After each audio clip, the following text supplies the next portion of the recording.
Waziri wa Katiba na Sheria Dr. Juma Omera amesema zoezi la kuachia walioandamana Oktoba 29 ya mwaka huu 2025 bado linaendelea, huku jumla ya waandamanaji 2450 walikamatwa na walioachiwa huru hadi sasa kwa msamaha wa Rais wa Jamhuri ya Muungano wa Tanzania Dr. Samia Suluhu Hassan ni 605.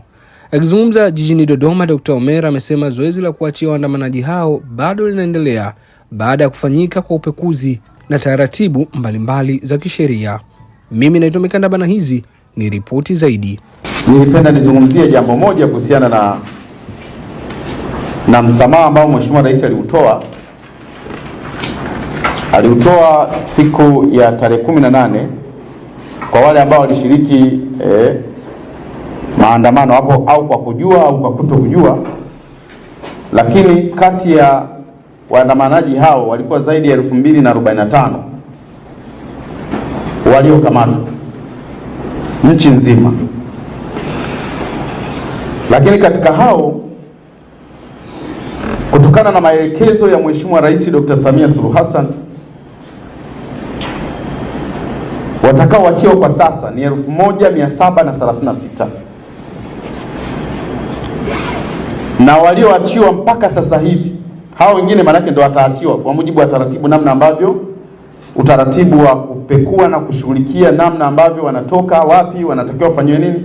Hao wako karibu 1736, lakini walioachiwa mpaka jana ni 607, na zoezi la kuachia linaendelea baada ya upekuzi wa kina na kujiridhisha ili waweze kutoka nje. Kwa hiyo kwa namna moja au nyingine watu zaidi ya 607 wameachiwa mpaka jana tarehe 25, na zoezi linaendelea.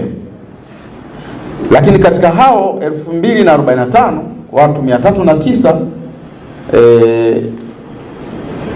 kazi ya ufuatiliaji inaendelea.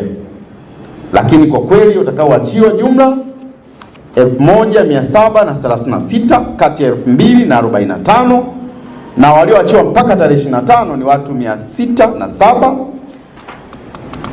Lakini ni wataje kwa mfano: mkoa wa Manyara mtu mmoja kaachiwa, Mwanza watu 164, Arusha watu 24, Geita watu 74, Dar es Salaam watu 263, Rukwa watu 10, Mbeya watu 69 na Shinyanga watu 2. Jumla watu 607, na zoezi linaendelea. Kwa hiyo tuchukue nafasi hii tumshukuru sana Mheshimiwa Rais na tumpigie makofi mengi sana kwa kitu ambacho amekifanya.